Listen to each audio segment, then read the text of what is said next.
আবু হুরায়রা রাদিয়াল্লাহু তাআলা আনহু বলেন, রাসূল সাল্লাল্লাহু আলাইহি সাল্লাম বলেছেন, তুনকাহুল মারাতু লিআরবাইন, মেয়েদেরকে বিবাহ করা হয় চারটা জিনিস দেখে। আমি মুহাম্মদ সাল্লাল্লাহু আলাইহি সাল্লাম চারটা জিনিস দেখতে বলিনি। এটা পুরুষের স্বভাব, এটা পুরুষ মানুষের স্বভাব। ওরা বিবাহ করলে চারটা জিনিস দেখে, আমি চারটা দেখতে বলিনি। তুনকাহুল মারাতু লিআরবাইন, মেয়েদেরকে বিবাহ করা হয় চারটা জিনিস দেখে। এক, মেয়েটার অর্থ সম্পদ আছে নাকি। দুই, বলে হাসাবেহা, মেয়েটা বংশীয় কিনা, তার বংশ ভালো আছে কিনা। তিন, বলে জামালেহা, মেয়েটা সুন্দরী কিনা। চার, বলে দিনেহা, মেয়েটা ধার্মিকা কিনা, সে ধর্ম মেনে চলে নাকি, সে ঢং ঢং করে ঘুরে বেড়ায় মাথায় কাপড় না দিয়ে, নগ্ন পোশাক পরে স্কুল কলেজে যায় নাকি, বন্ধুর সাথে চলে নাকি, ছবি উঠিয়ে বেড়ায় নাকি, পিকনিকে যায় নাকি। সারের সাথে বন্ধুর সাথে পিকনিকে চলে গেছে, কত নাচার কত গান, ওর বাপ নাই। যে মেয়ে ঘুরে বেড়াচ্ছে এভাবে, ওর বাপ নেই, এমনি দুনিয়াতে এসেছে, ধপ করে পড়ে গেছে আকাশ থেকে। কাপুরুষ, তোমার মেয়ে তো ওটা হিন্দুর মেয়ে, তোমার লজ্জা হয় না কেন, তোমার শরম হয় না কেন? বেশরমা বাপ তুমি, তোমাকে কবর দিতে এসেছে। তোমার মেয়ে ক্লাস 10-এ পড়ে, তোমার মেয়ে এভাবে নগ্ন হয়ে ঘুরবে কেন? তুমি মুসলমান নাও, তোমার লজ্জা হয় না, তোমার শরম হয় না? বিবাহ করেছো কেন? বিবাহ করাই তো নিষেধ, ক্ষমতা না থাকলে বিবাহ নিষেধ। জন্ম দিতে পারলে বাপ হওয়া যায় না, ক্ষমতার নাম বাপ। পরিবারকে যে কন্ট্রোল করতে পারবে সেই বিবাহ করবে, এছাড়া করতে পারবে না। ওকে রোজা থেকে থেকে যৌবন ধ্বংস করতে হবে, কথা মুহাম্মদ সাল্লাল্লাহু আলাইহি সাল্লাম বলেন। কথা আমাকে ফেরত নিতে হবে না। কটু কথা বলো না, কটু কথা বললে শান্তি তৃপ্তি ঘাটতি হবে। কথায় কথায় তালাকের কথা বলা যাবে না। টাকা দিয়ে বিবাহ করতে হবে, টাকা নিয়ে নয়। ইয়া মাশারা শাবাব মান ইসতাতা মিনকুমুল বাত, যার টাকা আছে সে যেন বিবাহ করে। ফাইলামাস্তাতে, যদি টাকা না থাকে, ফালে বিসম, তাহলে সে যেন রোজা থাকে। রোজা সেম সেম থেকে থেকে থেকে থেকে যৌবনকে ধ্বংস করবে, সে বিবাহ করতে পারবে না। বিবাহ করলে টাকা থাকতে হবে। যৌতুক চিরদিনের জন্য হারাম। যৌতুকের টাকা দিয়ে চাউল কিনে ভাত খেয়ে ইবাদত কবুল হবে না। ভিক্ষা করা টাকা দিয়ে চাউল কিনে ভাত খেয়ে ইবাদত কবুল হবে।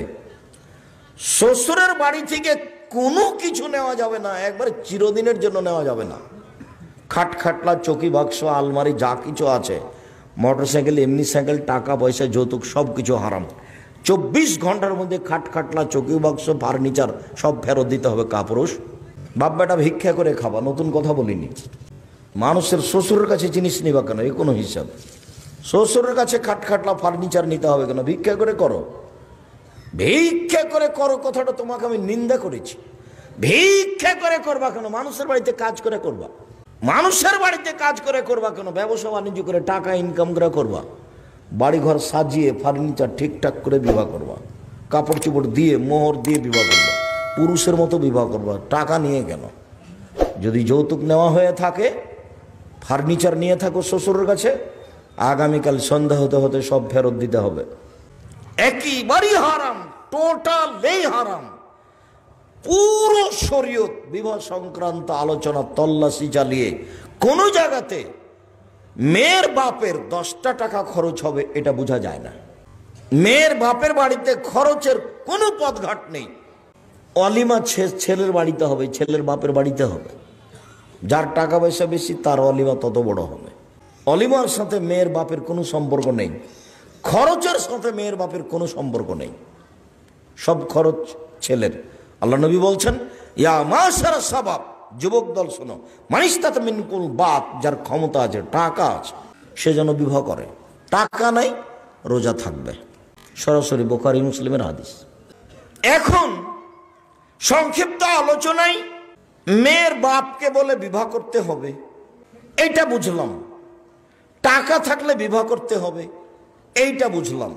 মানুষ, তোমাদের স্ত্রী তোমাদের জমি, তোমাদের স্ত্রী তোমাদের ক্ষেত, তোমরা তোমাদের স্ত্রীর কাছে আসো তোমাদের ইচ্ছা মতো। সকাল বিকাল দুপুর সফর এসব কোনো কথা নেই। যে কথা মুকসিদুল মুমিনের বইয়ে হেডলাইনে লেখা আছে সব মিথ্যা, একটা কথাও সত্য নয়। স্ত্রী হচ্ছে শান্তি তৃপ্তির বস্তু, বাপই মূলত দায়িত্বশীল। আবু হুরায়রা রাদিয়াল্লাহু তাআলা আনহু বলেন, রাসূল সাল্লাল্লাহু আলাইহি সাল্লাম বলেছেন, মান কানাত লাহু ওয়ালিদা, কারো যদি ছেলে মেয়ে জন্ম নেই, ফল ইহসান ইসমহু, সে যেন একটা সুন্দর নাম রাখে। এই হাদিসটা পরে আসতো সিরিয়ালে, কথা প্রসঙ্গে এখন বলে রাখছি। একটা ছেলে জন্ম নিলে সুন্দর একটা নাম রাখতে হবে। নাম রাখা হয়েছে লিটন, এটা কি বাপ হলো? নাম রাখা হয়েছে মেয়ের রত্না, এটা কি নাম হলো?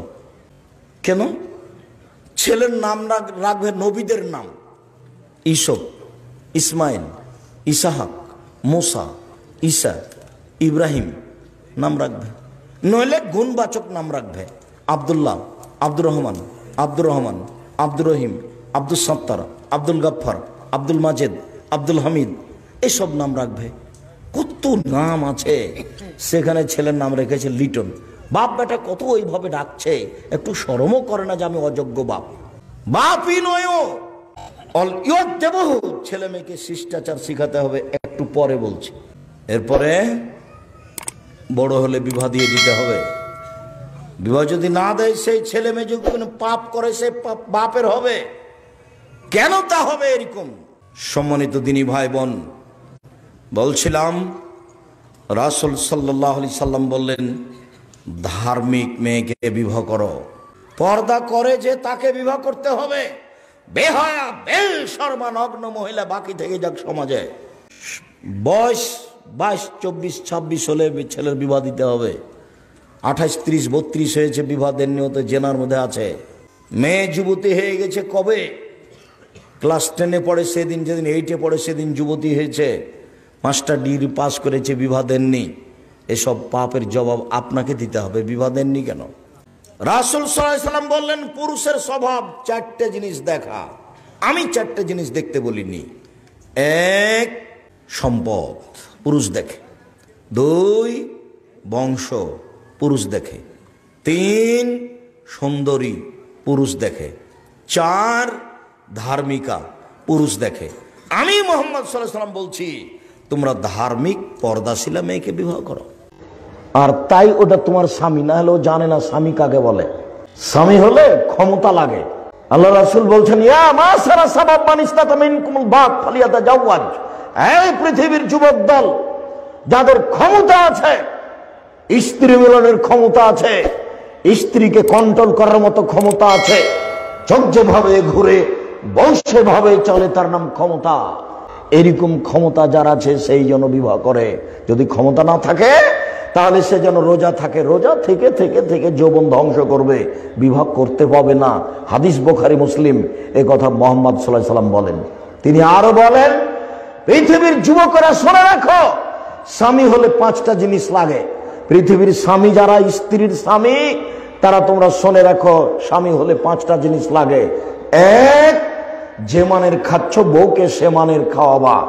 2, ফাকসুহা মাকতাসাইতা, তুমি যে মানের কাপড় পরছো সে মানের পরাবা।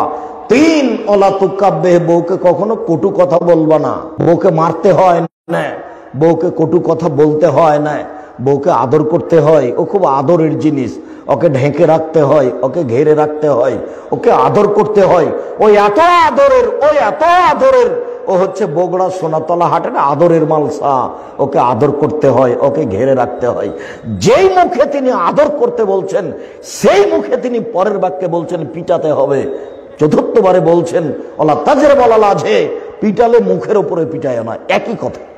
যদি পিটানো লাগে তাহলে মুখের উপরে মারো না। আগেকার পণ্ডিত গালে থাপড়াতেন, পণ্ডিত জানতো না মারতে হয় কোথায়। মুহাম্মদ সাল্লাল্লাহু আলাইহি সাল্লাম বলেছেন, কাঁধ থেকে নিয়ে গলা থেকে নিয়ে উপরে মারা নিষেধ, চিরদিনের জন্য মারা নিষেধ। মারতেই যদি হয় তাহলে মুখের উপরে মারো না। তিনি আবার বলছেন, লা তারফা আসাকা আদাবান মিন আহলিক, স্ত্রী ছেলে মেয়ের উপর থেকে লাঠি উঠিয়ে নিয়ে না, লাঠি লাগবে। তিনি আবার বলছেন, আল্লেক আসাকা আদাবান মিন বাবেক, তোমার লাঠিটা দরজায় ঝুলিয়ে রাখো। বউ ছেলে মেয়ে স্ত্রী দেখে ভাববে, বাবা একটু 19-20 হলে এটা হবে। এই কথাগুলি আমি বলিনি, এই কথাগুলি পৃথিবীর সবচেয়ে দামি মানুষ বলছে এবং সবচেয়ে ভদ্র নম্র মানুষ বলছে। পৃথিবীতে এত বড় ভদ্র নম্র মানুষ আর কোনোদিন কেউ জন্ম নেবে না। তিনি বলছেন এভাবে। তিনি বলছেন মুখের উপরে মারো না। 5 নম্বরে বলছেন, ওলা তাতরুকা ইল্লা ফিল বাইতে, তুমি তোমার স্ত্রীকে তোমার বাড়ি ছাড়া কোথাও থাকতে দিও না, কোথাও যেতে দিও না। তোমার স্ত্রী খালার বাড়ি যেতে পারে না, নানির বাড়ি যেতে পারে না, মায়ের বাড়ি যেতে পারে না, জরুরি প্রয়োজন ছাড়া বাড়ি ত্যাগ করতে পারে না। বাজার তো বহু দূরের কথা। বাজারে যায় কাপুরুষের স্ত্রী, বাজারে যায় ঘৃণিত পুরুষের স্ত্রী, যার স্বামী নেই, যার বাপ নেই, যার শ্বশুর নাই, যার দেবর নাই, যার ভাসুর নাই, সেই বাজারে যায়। তাছাড়া বাজারে যাবে কে? সারাদিন বাজারে ধাক্কা খাবে। মোহর দিলেন আপনি আর মানুষে মারে ধাক্কা। আপনার একটু লজ্জা হয় না? আপনার একটু শরম হয় না? আপনার একটু হায়া হয় না? আপনাকে একটু খারাপ লাগে না? বাজারে যাবে কেন? ধর্ম বিক্রি করে খেয়েছেন। আব্দুল রাজ্জাক সাহেব, আমরা সাতক্ষীরের মানুষ, বাজারে তো যাই যাই, আমাদের মহিলারা মাঠে যায় কাজ করে। কাপুরুষ আপনি সেই জন্য কাজ করে, ভিক্ষা করে খাবেন। বউ মাঠে যাবে কেন? ভিক্ষা করে খাবেন কেন? কাজ করে খাবেন। ওটা আপনাকে আমি মনে রাখার জন্য বললাম, ভিক্ষা করে খাবেন। বউ কেন মাঠে যাবে? এ কোন কাপুরুষী কথা? বউ কেন মাঠে যাবে? বীরত্বের সাথে বউ লালন পালন করবেন, বীরত্বের সাথে বউ লালন পালন করবেন।